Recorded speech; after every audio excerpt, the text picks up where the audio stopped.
Number 1. Ashley Turniak, 16, was a junior at Agawam High School in Agawam, Massachusetts, a few miles from Springfield across the Connecticut River and near the Connecticut border.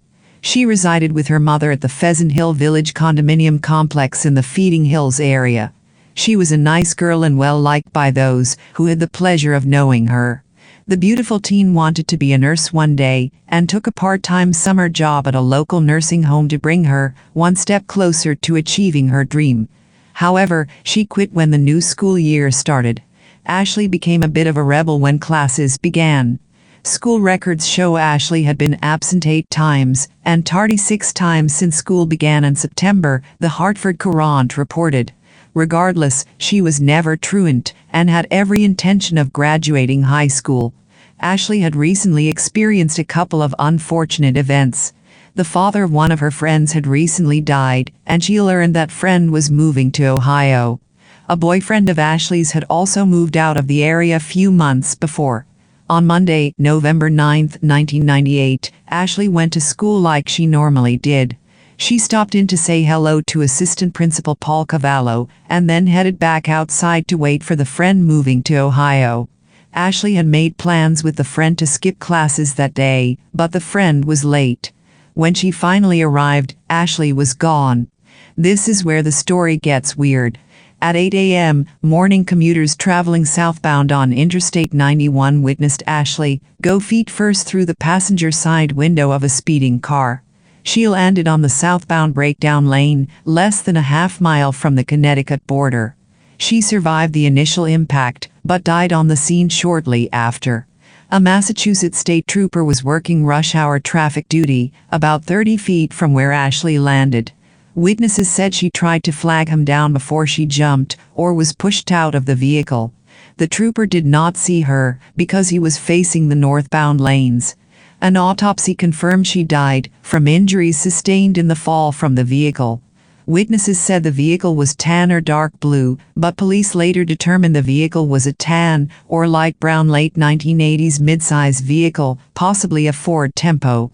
One woman at the scene said the driver was male and had olive skin. She refused to come forward out of fear for her safety. Later that day, a resident found Ashley's school backpack in front of his residence on Woodlawn Avenue in Enfield, a short dead-end street a few blocks from exit 49. Police said they had no idea how long it had been there, but they believe the vehicle continued into Connecticut and left I-91 at exit 49. It was the closest exit to where Ashley landed. Then the driver drove south on Route 5, turned west on Woodlawn Avenue, and then turned back on Route 5. Annette Turniak and a family friend watched the local news, and coverage of a young girl killed on I-91 came on. Police had released a couple of the girl's items to the media, a Mickey Mouse watch and a green and black beeper. Annette realized the victim was her daughter. After police identified the victim as Ashley Turniak, grief counselors were on hand at the high school for the shocked and grieving students. A few students told the school principal they had seen Ashley standing outside the school before 7:25 a.m. when the first period started. Other students told him they believed she was waiting for the friend who was moving to Ohio. Despite students seeing Ashley standing outside, no one saw her leave. However, police believe the mystery driver had picked her up. Annette and her daughter's friends believed Ashley knew the driver who picked her up because she would not have entered a stranger's vehicle. The fact that this person picked her up from school tells me he knew Ashley. Massachusetts State Police did not know whether Ashley fell, jumped, or was pushed out the car window. They focused on a small time frame from about 7:45 a.m. at the high school and surrounding area, although it's unclear why. Police had hoped to catch something on Agawam High School security cams, which scanned the school's parking lot. School officials said they turned over the tapes to the police, but investigators refused to discuss the contents, and as far as I can tell, they never did. Police also interviewed family and friends. On the night of November 11, investigators questioned one of Ashley's friends, Alexi Maldonado of Springfield, but it is unclear why or what came from the interview. A week after Ashley's strange death, a small group of Connecticut and Massachusetts state troopers handed out 1,000 flyers from 7:30 to 8:15 a.m. in 3 locations within proximity to where Ashley was killed. The flyers sought witnesses who might have seen the tan vehicle driving erratically or speeding on I-91, Route 5, or Woodlawn Avenue in Enfield on November 8. Police said only about a handful of witnesses came forward with information, but nothing helpful to the investigation. Around this time, another bizarre death happened, similar to Ashley's. At 9:30 p.m. on Wednesday, November 18, 1998, Nancy Edwards, 39, parked her Ford Escort on the right shoulder of Interstate 84 in Hartford near exit 58. Her boyfriend, Joseph B. Duva, 43, was inside the vehicle. Nancy exited the car and walked into 2 lanes of speeding traffic, waving her arms. 3 vehicles ran her over, killing her. Duva told the police that Nancy started fighting with him on the way home from dinner in nearby Glastonbury. At some point, she pulled over and told him to get out of the car, but he refused. That's when she exited the vehicle and walked into traffic.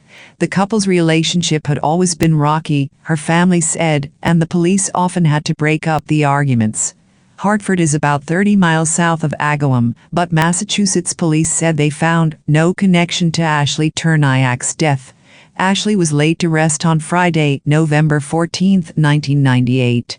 Her memorial service took place at a funeral home located across the street from Agawam High School, with 300 mourners in attendance. Ashley's English teacher, Dawn Fisher, spoke at the funeral and told how Ashley would wink at her in the school hallways. Shortly after Ashley's death, Dawn's young daughter winked at her the same way Ashley did. The child had spent weeks mastering the gesture. Ashley sent me her wink to let me know everything would be okay, Dawn said to the mourners.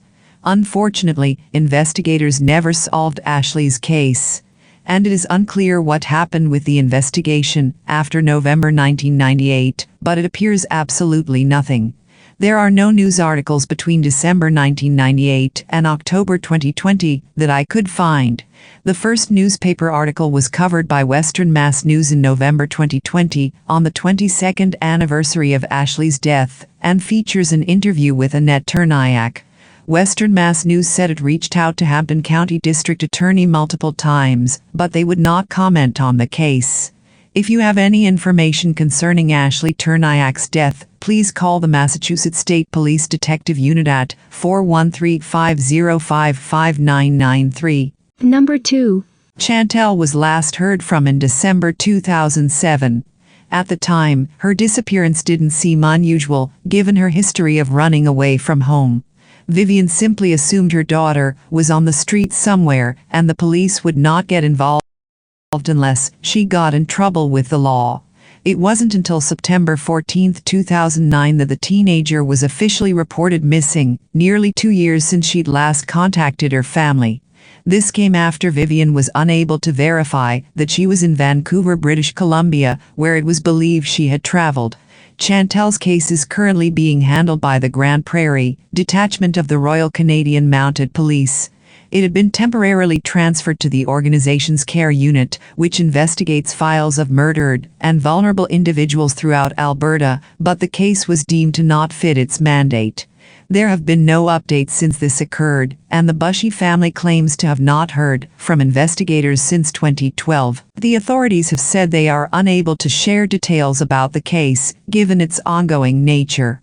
However, they have said that the investigator in charge regularly meets with a representative from the Canadian Centre for Child Protection to discuss Chantelle and other files.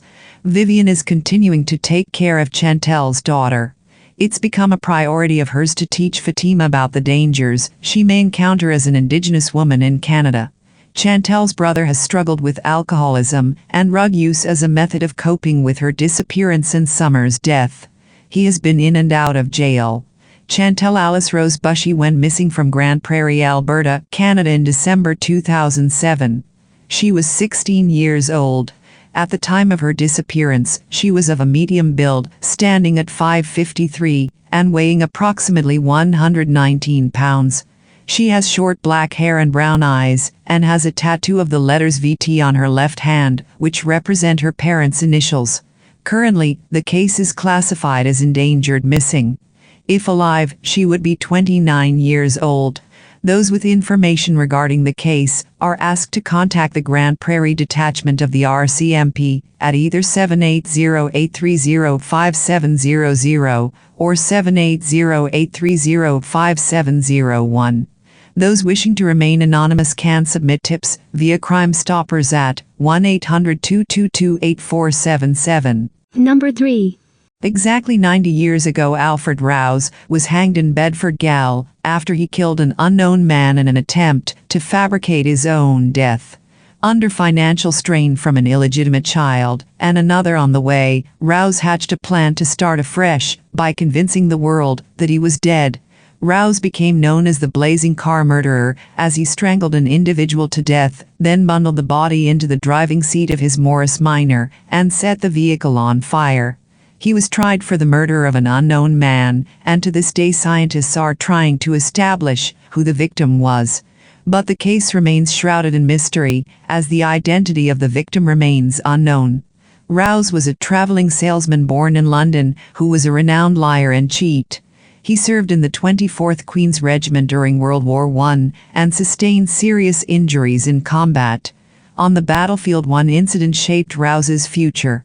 He came face to face with a German, but hesitated before lunging with his bayonet. He missed and the enemy got away. The killer-to-be was haunted by that incident and vowed, in future, to act first and think of the consequences later. Just 10 weeks after his arrival on the Western Front, Rouse was seriously injured by shell fragments. He spent a year in hospital, his head, knee and thigh riddled with shrapnel. The head injuries sustained caused memory loss and severe personality changes. Rouse was discharged in 1916 and returned to his wife Lily. However, it wasn't a happy marriage, and he cheated on his wife countless times, dumping his mistresses after they became pregnant. A 15-year-old girl was tossed aside after announcing she was expecting Rouse's baby. Alone, the teenager gave birth in a home for unwed mothers. In 1925, Rouse began another affair with Nellie Tucker, a domestic servant from Hendon. Tucker gave birth to a daughter in 1928, and Rouse was hit with a child support order. After he got a job as a traveling salesman in 1929, he began to have more flings across the country, and very soon the child support orders piled up. This would become the motive for his vile crime, as he later confessed he'd simply wanted to start life afresh, and had taken out a £1,000 life insurance policy to ensure his wife and their 6-year-old child were comfortable following his death. On Guy Fawkes Night 1930, Rouse met his victim in a London pub. Talking to him over a pint, the victim told Rouse, "Governor, I've got nobody in the world who cares whether I live or die." Rouse saw him as a perfect double, as he wouldn't be missed, and they were around the same height and weight. He promised the man employment if he came with him to the Midlands, but en route Rouse turned his car into Hardingstone Lane in Northampton. Rouse strangled his victim unconscious and set the car ablaze, hoping that because it was Guy Fawkes Night nobody would pay attention to the fire. Rouse was almost spotted by 2 young men, but managed to slip the scene and travel to one of his many mistresses in Glamorganshire and Wales. He reported his car stolen, but when named as chief suspect in the press, the mistress tipped off the police, who arrested Rouse at Hammersmith Coach Station. He was tried at Northampton Assizes and hanged at Bedford Gal on March 10, 1931. Despite shouting "I'm innocent, sir" when the death sentence was announced, Rouse later wrote a letter of confession from his cell to the Daily Sketch. In it he said, "A man spoke to me near the Swan and Pyramid public house. He was a down and out, and he told the usual hard luck story. I took him into the public house, and he had some beer. I had lemonade. Of course, I paid for the drinks. He told me he usually hung about there. He did not tell me his name, but he did say that he had no relations and was looking for work, and that he was in the habit of getting lifts on lorries. He was the sort of man nobody would miss, and I thought he would suit the plan I had in mind. I suddenly realized I should do it on November 5th, when a fire would not be noticed so much. I think it was November 2 or 3, when I searched out the man. He was having a drink of beer and we talked. When I said that I intended to go to Leicester on the Wednesday, he said he would be glad of a lift up there. I made an appointment with him for the Wednesday night for 8 o'clock. I met him outside the Swan and Pyramid. We talked a lot on the journey to Leicester, but he did not tell me who he actually was. I did not care. The man was half dozing, the effect of the whiskey. I gripped him by the throat with my right hand. I pressed his head against the back of the seat. He slid down, his hat falling off. I saw he had a bald patch on the crown of his head. He just gurgled. I pressed his throat hard. He did not resist. Scientists are still trying to identify the man who was killed 90 years ago. In 2015, a team at the University of Leicester began DNA testing to try to get a match with the victim. They appealed for families of people who went missing around 1930 to come forward. But although 12 families came forward, no match was found, and the case remains a mystery for now. Number 4. Stephen was last seen playing with his family's 2 dogs in the 2100 block of Holly Drive in Benton Harbor, Michigan on February 15, 2001, between 7 and 8 p.m. He was about half a block away from his residence in the 2100 block of Holly Drive at the time of his disappearance. He has never been heard from again. Stephen's mother was preparing dinner while he was out with their dogs and reported his disappearance afterwards. Temperatures in the area were below freezing and remained very cold over the next several days, and Stephen wasn't wearing a hat or gloves. He could not have survived for long outdoors without shelter. Stephen's footprints led past an iced-over pond near his home to Harbor Haven Ministries on Irving Street, 1 block south of Holly Drive. Late in the evening, 3 days after Stephen's disappearance, his older dog, a German Shepherd Chow mix, returned home. The dog apparently led his owners to a nearby pond, but no evidence of Stephen's whereabouts was located in the area. The following day, his 6-month-old German Shepherd puppy was located near Blue Creek, 1.5 miles north of Stephen's home. Stephen completed a 5-day suspension from Hull Elementary School shortly before his disappearance.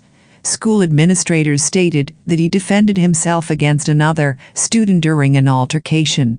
Both boys were suspended. Stephen is described as a good student, and the incident marked the first time he was disciplined. He was in the 6th grade at the time of his disappearance. His teachers and classmates stated he was a quiet boy who had few friends.